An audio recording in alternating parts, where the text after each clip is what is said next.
doomsday clock represents the judgment of leading science and security experts about the threat to human existence, with a focus on man-made threats, nuclear risk, climate change, and new disruptive technologies, including biotechnologies.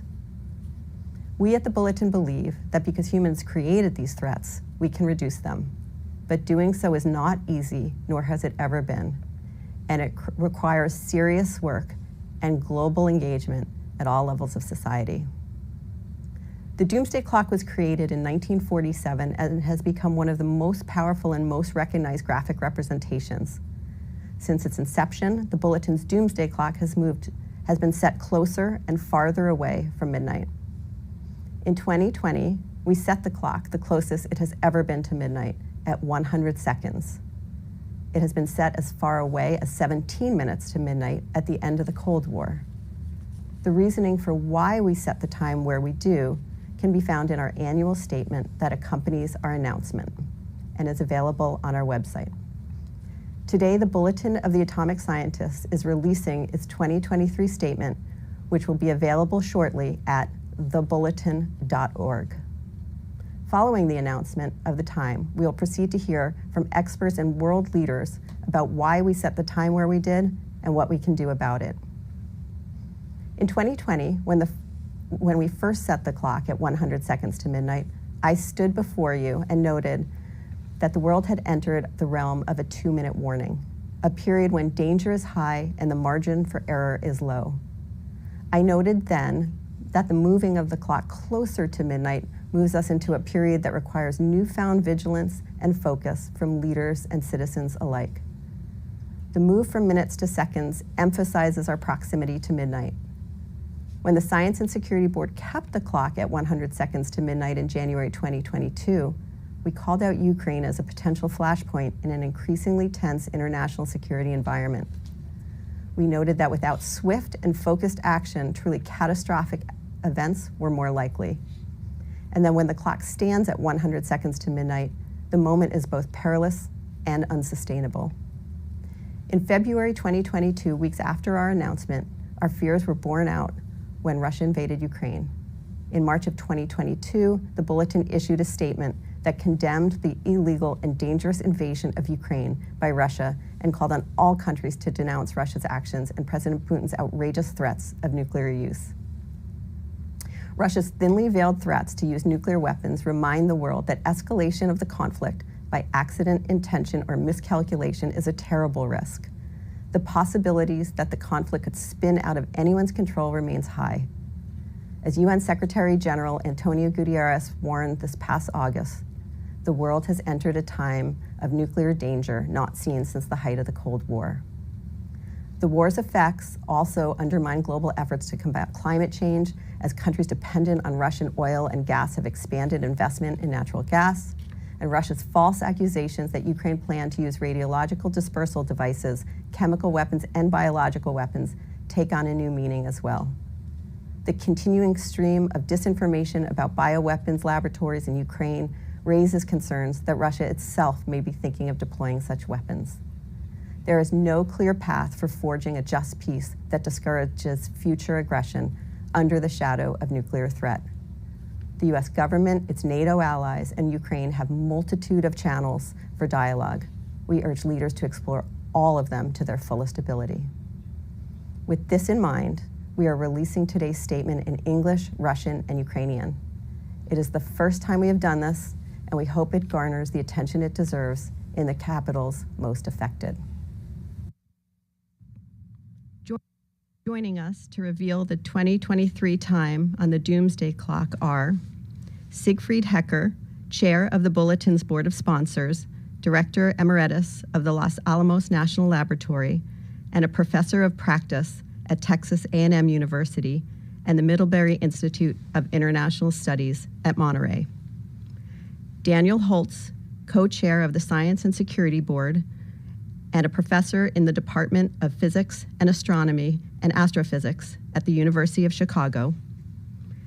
Sharon Squassoni, co-chair of the Bulletin Science and Security Board, research professor at the Institute for International Science and Technology Policy at the Elliott School of International Affairs at the George Washington University, Mary Robinson, Chair of the Elders and former President of Ireland, Elbegdor Tsakia, Member of the Elders and former Prime Minister and President of Mongolia. Today, the members of the Science and Security Board moved the hands of the doomsday clock forward, largely, though not exclusively, because of the mounting dangers in the war in Ukraine. We moved the clock forward the closest it has ever been to midnight. It is now 90 seconds to midnight.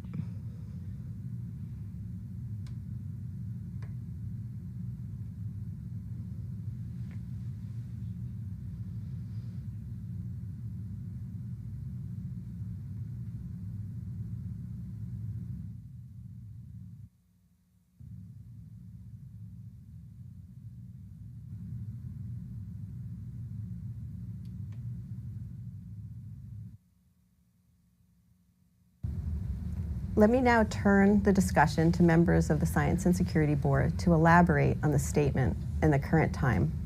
I'm pleased to welcome members of the Science and Security Board, Steve Fetter, the Associate Provost, Dean of the Graduate School, and Professor of Public Policy at the University of Maryland.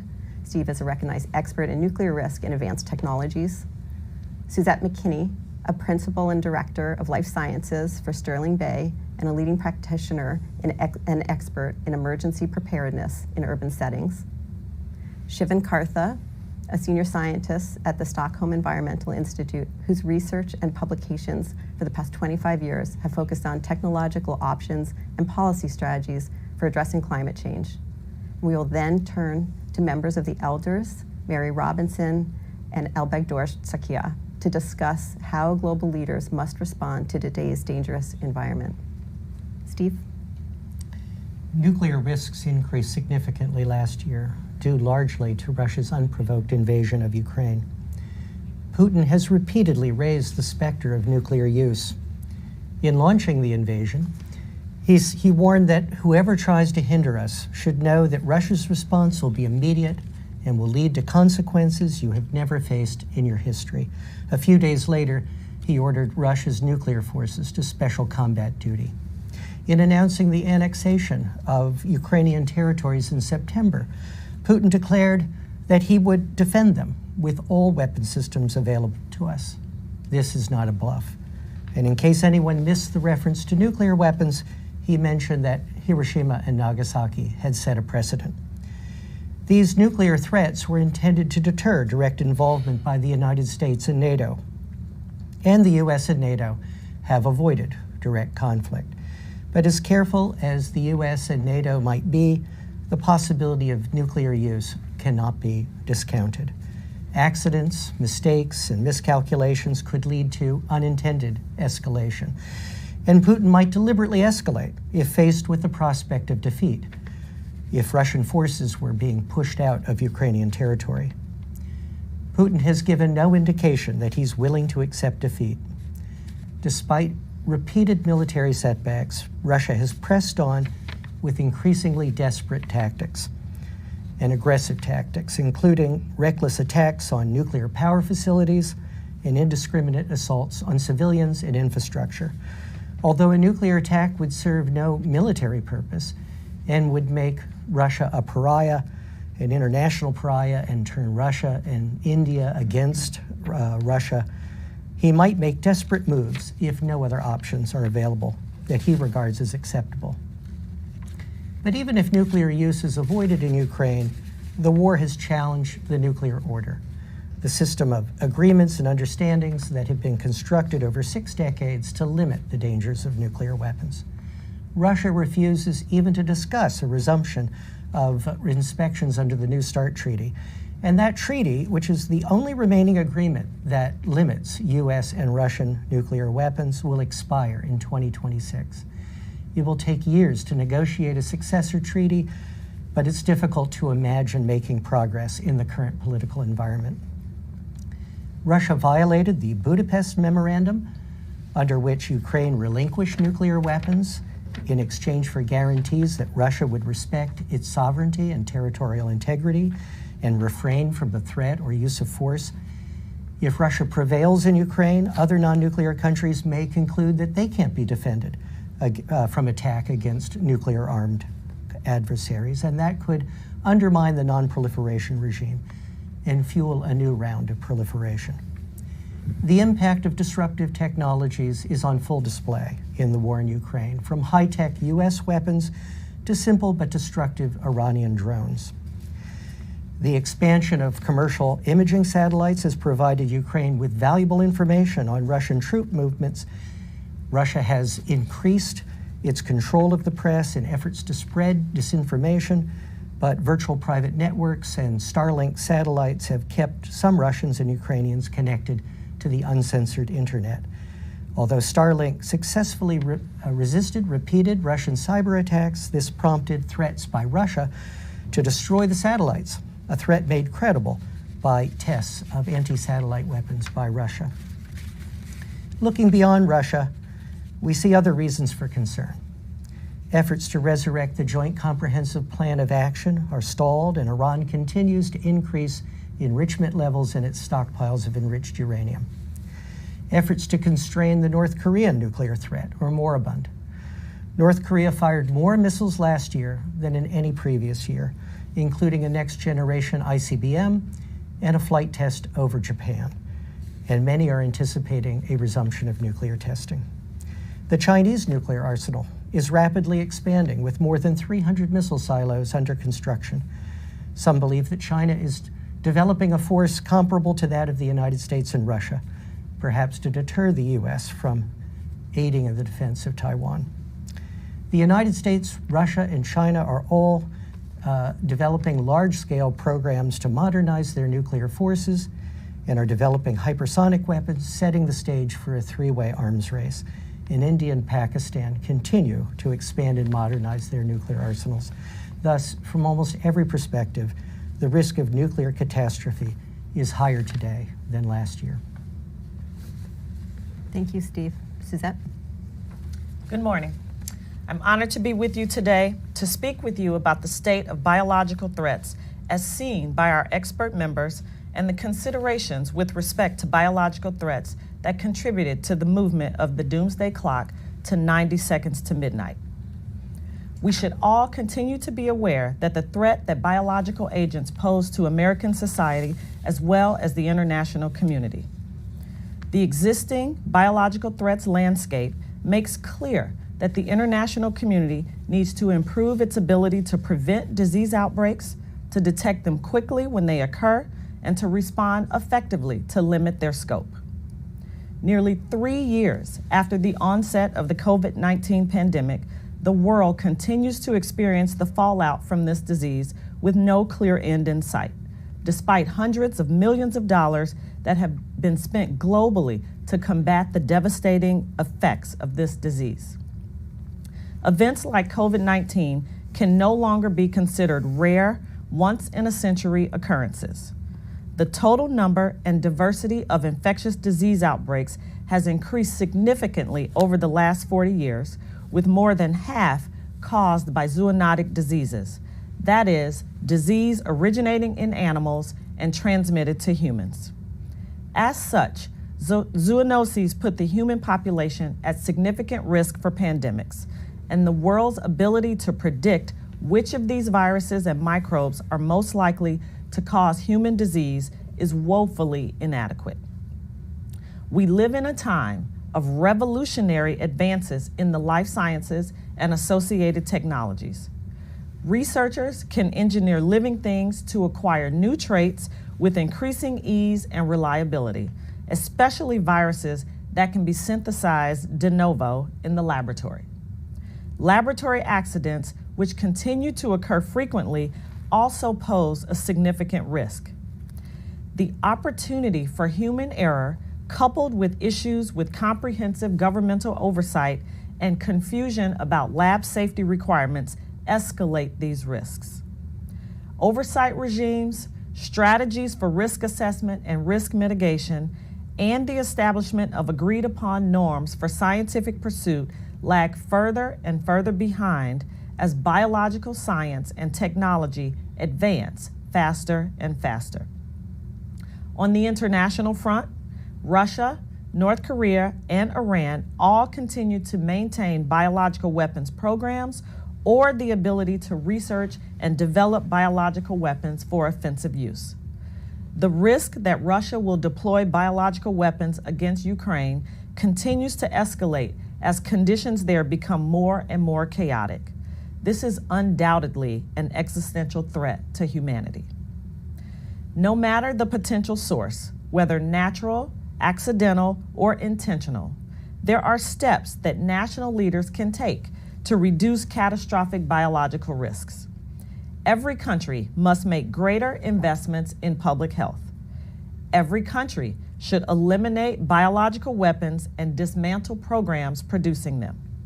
And all countries can vastly improve the world's ability to identify outbreaks before they become epidemics and pandemics if they invest in disease surveillance systems, share data, analytics, and intelligence on biological events, and develop the ability to identify and attribute biological events quickly. Disease knows no boundaries. Debilitating illness, widespread death, and disease-induced disaster can be avoided if countries around the world cooperate on global health emergency strategies and make investments in science, technology, research, and development in the biosecurity sector. Thank you. Shivan? Thank you, Rachel. Dealing with climate change calls for faith in the notion of global cooperation and in those institutions of multilateral governance that are meant to bring countries together.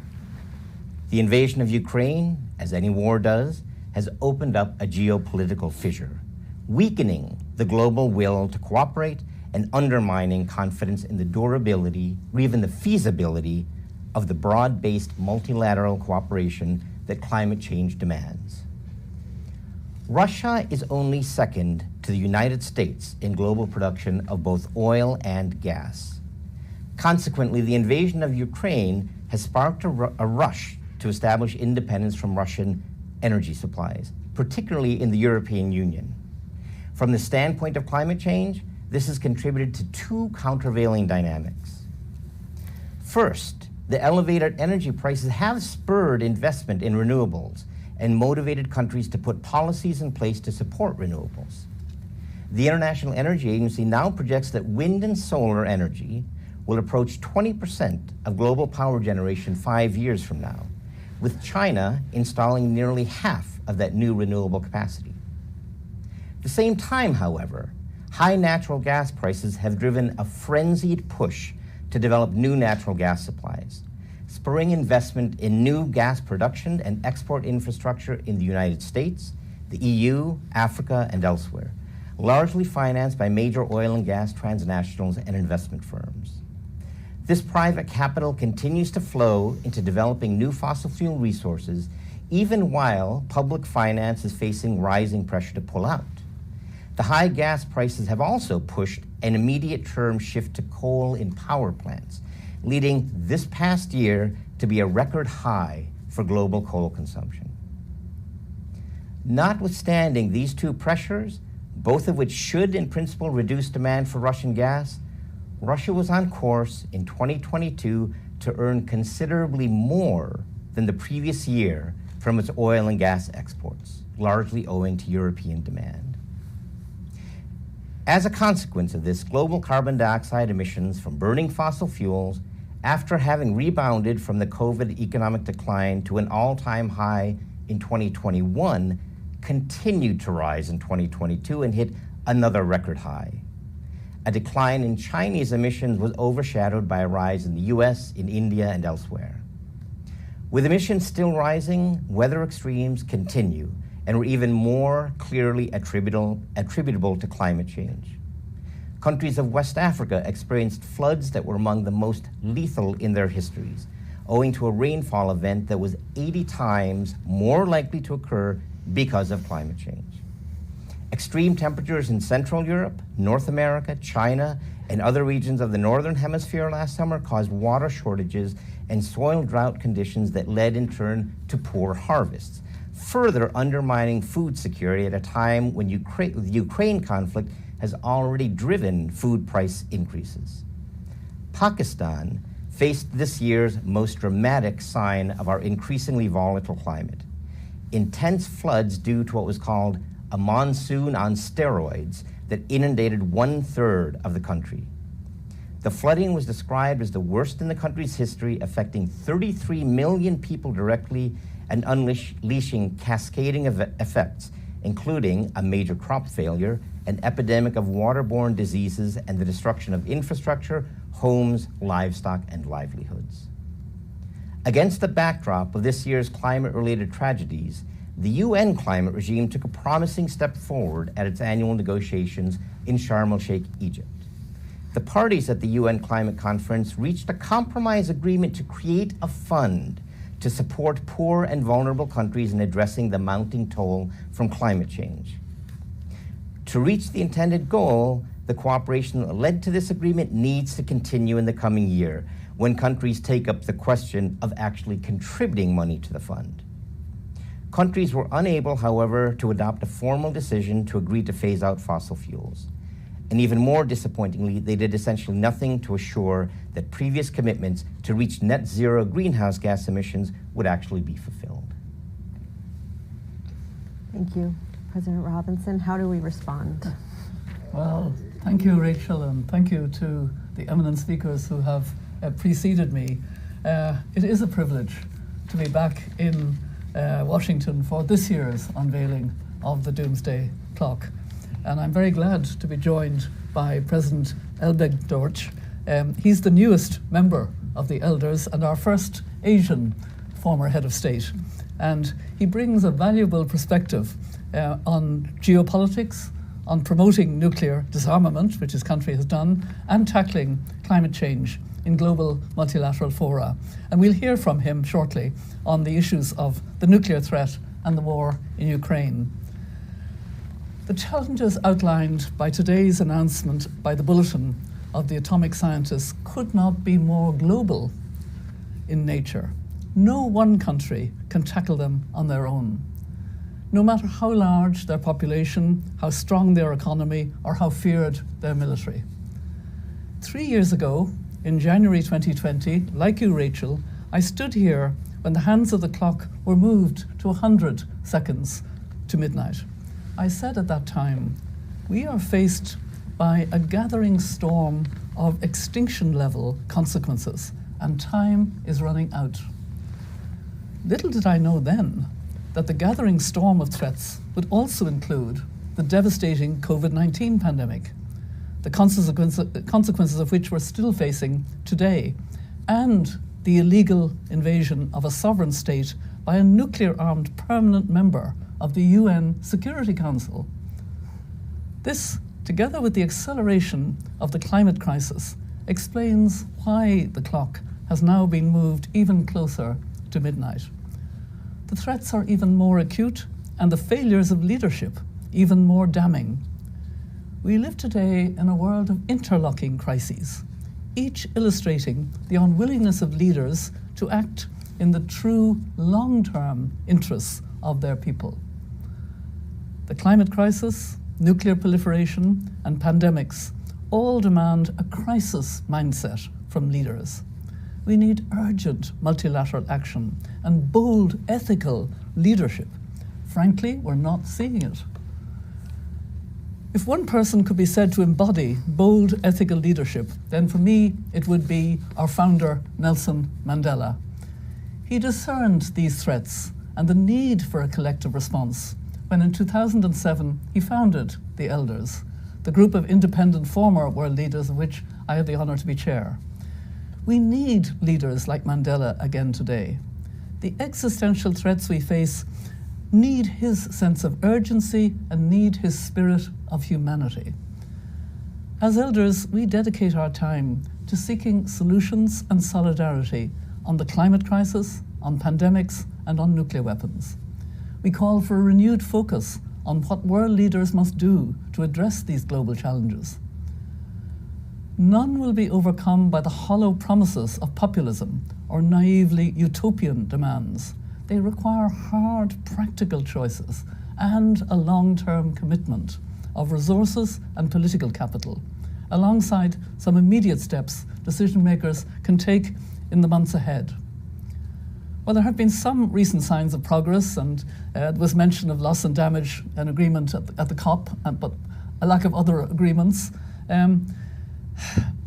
Lasting change will only come when states actually deliver upon and implement their commitments. The United States and other G7 countries need to be held to their pledge to end all inefficient fossil fuel subsidies by 2025 and lead the world in accelerating the transition to net zero. At the same time, the international finance institutions, including the World Bank and the International Monetary Fund, need to be re-engineered to help raise the trillions of dollars needed to support vulnerable countries and tackle the climate crisis, as proposed under the Bridgetown Initiative by Barbados's Prime Minister Mia Mottley. Equity and solidarity must also be the hallmarks of the world's continuing response to COVID-19 and efforts to prevent and prepare for future pandemics. Strong political leadership is required from heads of state and governments to implement the recommendations of recent independent panels into COVID-19. This should include supporting and strengthening the World Health Organization and a concerted push for a new pandemic treaty to address systemic barriers to equitable access to vaccines, diagnostics, and therapeutics, underpinned by significant financial investment. This is a daunting global agenda that demands urgent action in the hands of the if the hands of the doomsday clock are not to tick down remorselessly to midnight itself. World leaders must seize the initiative and must deliver for their people. And whilst these challenges may seem insurmountable, we have no choice but to act. As Nelson Mandela himself said, it always seems impossible until it is done. Thank you. Thank you. President Alpagdorsh. Thank you, President Robinson, Rachel, and other speakers. I came from Mongolia, and I'm wholeheartedly honored to be here to participate in this profoundly important event today.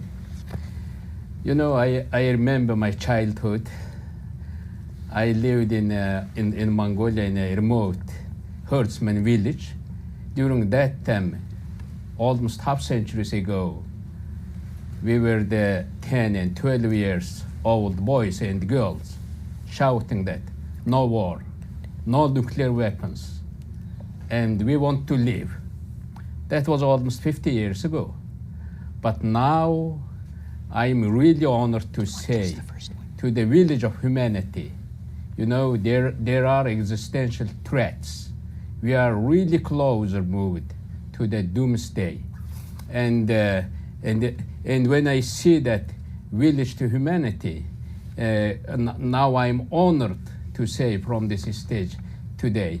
And also these existential threats outlined today should be a cause for alarm for every citizen on earth. And even more alarming is the continued failure of decision makers to rise to the challenge despite urgent warnings they hear year after year. Also, I would like to remind here one story from our human history. You know, there's a city called Pompeii in modern Italy, and people lived there 2,000 years ago, and there was Mount Vesuvius actually erupting.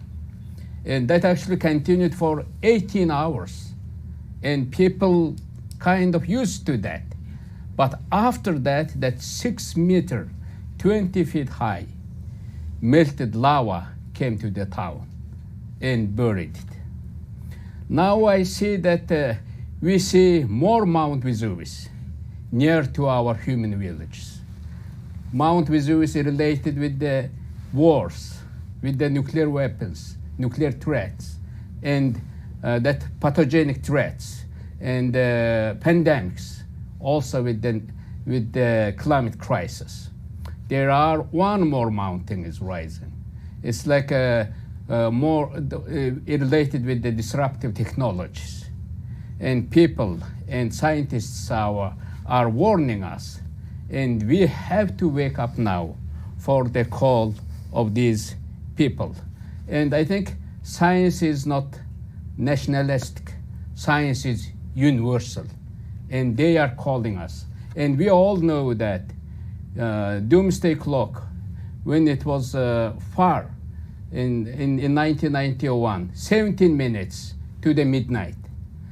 If you see the 17 minutes in terms of the seconds, it's 1,020 minutes.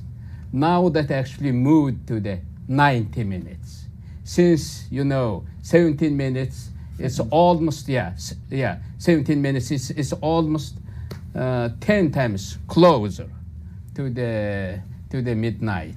And I think this is why the urgency of the interconnected and existential threats we face, it requires a crisis mindset from our leaders. And around the world, all we mentioned, I don't want to repeat those threats. And I think these are now, we cannot continue now business as usual. We need to wake up. Thank you.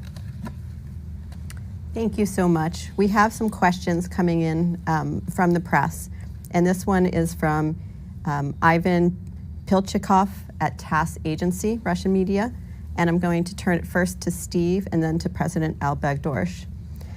The first question is, the U.S. and its allies are currently discussing sending Western tanks, additional long-range weapons and Western fighter jets to Ukraine. How, in your opinion, this is for Steve, how, in your opinion, does it affect the prospects for resuming of the U.S.-Russian strategic dialogue on arms control, and does it increase the risk of nuclear conflict? Before you answer, I'm going to then turn it over to President Al-Baghdorsh, who has engaged directly with President Putin when he was serving as president in Mongolia, sitting between some pretty powerful neighbors. So first, Steve, if you could take that first question, and then I'll pass it over to President Al-Baghdorsh for some thoughts. The U.S. and Russia have a strong shared interest in avoiding nuclear war and in minimizing nuclear risks, and we should be able to pursue this shared interest despite the war in Ukraine, just as we did during the darkest days of the Cold War. U.S. military assistance to Ukraine may complicate those efforts, but as I alluded in my remarks, I think is essential for the long-term risks of nuclear war, nuclear proliferation, that Ukraine is able to resist the invasion and repel Russian forces. And so we should do everything we can to support Ukraine in that. President Al-Baghdorsh? I think President Putin attacked Ukraine not because of his reasoning today he's talking about, and he actually attacked Ukraine. My understanding is if free Ukraine succeeds, it might be bad for Russians. And because of that, I think he attacked Ukraine. And from the first day, when there was started full invasion of Ukraine, Ukrainian leadership asked for more weapons. I think Ukraine has every right to exist, every right to defend. And that fiery front line in Ukrainian war, not only that front line runs between Russia and Ukraine, I think it runs between autocratic world, between free world. And Ukrainians are not only defending their territory, I think they are defending world security, global quest for freedom. And when Western allies give them more weapons to Ukraine, there seems more succeeding. When there are more tanks, when you give more javelins against tanks, they are succeeding. If you, when you give the more aircraft, anti-aircraft weapons, there are no longer, you see no longer the fighter jets or attacking helicopters. But now that entrenched, aggressor, in order to fight with them, I think they need more tanks. And from the start of the Ukrainian war in Ukraine, now there are triple number, 333 days, exactly today. 333 days. They are defending their country and defending world security and freedom. I think they need more tanks. That fatally wounded Ukraine has no time to wait. When there is rape happening, when there is healings happening, when there is coming to their country more destruction, they have no time to wait. I think they need more support, more weapons, more tanks. Thank you. The second question is from Seth Borenstein that I'm going to take the answer to, and then I'm going to pass it over to President Robinson. The second question from Seth Borenstein at the Associated Press. You've been saying for decades we are mere minutes from doomsday, yet here we are, still going. What is different this time, and what should the public believe is different? The point of the clock is to assess where humanity is, whether we're safer or at greater risk. And as we move the clock closer to midnight, we are sending a message that the situation is becoming more urgent. We need to spend more attention, that crises are more likely to happen and have broader consequences and longer standing effects. So with that, when we move it away, from midnight, the public can believe that their engagement and their power in influencing their leaders is having an effect. And we're in a situation now where leaders aren't doing what they need to, and we need the public desperately to make sure they focus on these key issues about advancing technologies, not only the benefits, which we'll turn to in a moment, but the risks as well. And so what we're conveying with this clock move is things are not going in the right direction. And they haven't been going in the right direction, and those out who are listening say, like, it doesn't feel safer today. They're not alone. We're very concerned about this. So no one can do this alone, but everyone can do something. And with that, we hope that the moving of the clock, as we assess where the threats are, is a motivator that we all need to pay attention to these key issues. So with that, I'd like to turn it to President Robinson about what world leaders can do and whether you see this moment as more urgent as we do when we set the clock. Very much so, Rachel. The Bulletin of Atomic Sciences has done its job. It's provided us with the evidence-based reason why we are now 90 seconds from midnight, the closest the doomsday clock has ever been to midnight. Wake up, leaders. And that's the call. And that's why the elders are urging a crisis mind to deal with the multiple crises, the nuclear crisis, the climate and biodiversity crisis, the pandemic crisis. And we actually know what to do in each of those. And these are global solutions that are needed. We need longer-term vision on the part of leaders. We need to, to find a way to really understand that we're talking about humanity. In many ways, these years leading up to 2030, from a climate and biodiversity perspective, are probably the most important years in human history. Because either we will do what the scientists are telling us to do, or we will condemn future generations to a terrible world. I mean, it's unbelievable that we would do that. During COVID, we listened to medical experts. Countries knew that unless they listened to the I can't even pronounce the word, never mind, listened to the medical experts and had the vaccines roll out, etc., that we were in real danger. Why can't we listen now just as well to the scientists who are telling us in unequivocal terms how serious it is? Leaders, wake up. This is your responsibility. This is on your watch. Thank you. I'm going to turn the last question to Suzette and Shivan. And this comes in. This is the closest we've ever been to midnight. But are there any bright spots that you want to highlight? Any areas of hope? Let me go to Shivan. I'll go to you first, and then Suzette, you can take us home. One thing that's happened that we can definitely take some heart in is that there has been tremendous expansion in innovation around renewable energy and in deployment and in policies that will support the further expansion of renewable energy.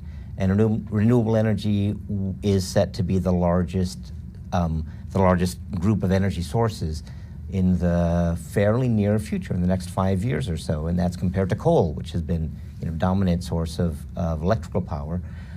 So that's definitely something to take heart in.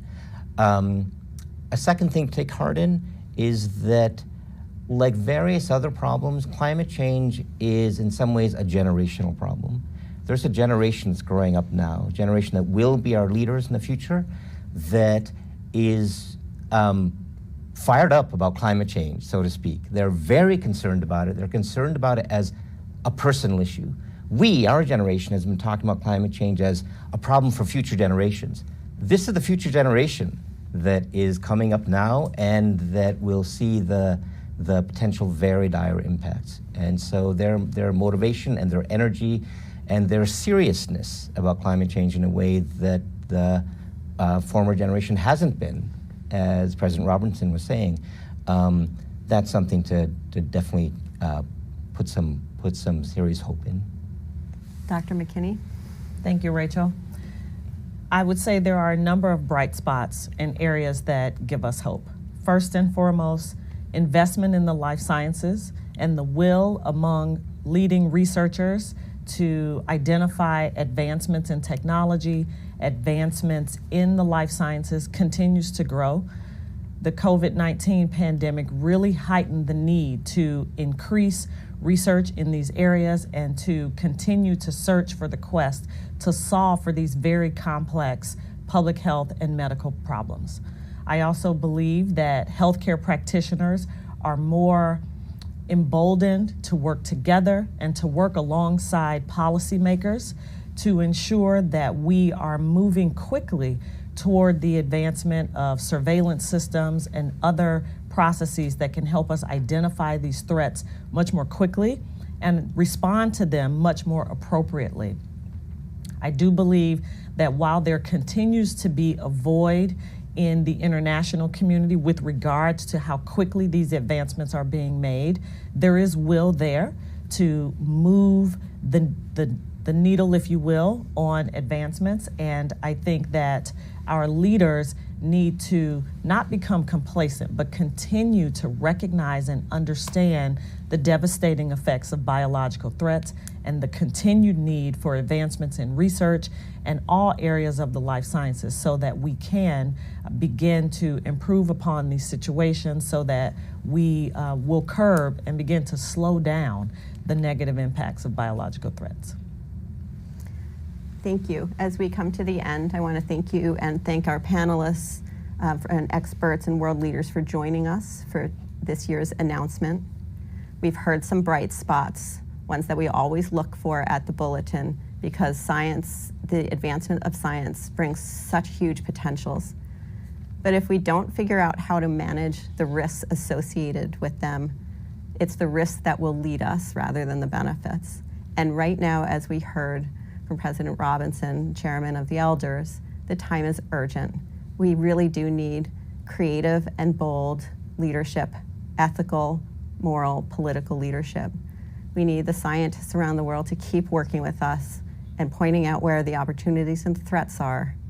And we need all of you to do what you can at the local level to help make sure that you're doing your part and that your leaders are hearing from you that time is of the essence. So with the doomsday clock now, thoughtfully and intentionally, at 90 seconds to midnight, there really is no time to waste. Thank you for joining us for this year's announcement. We are adjourned.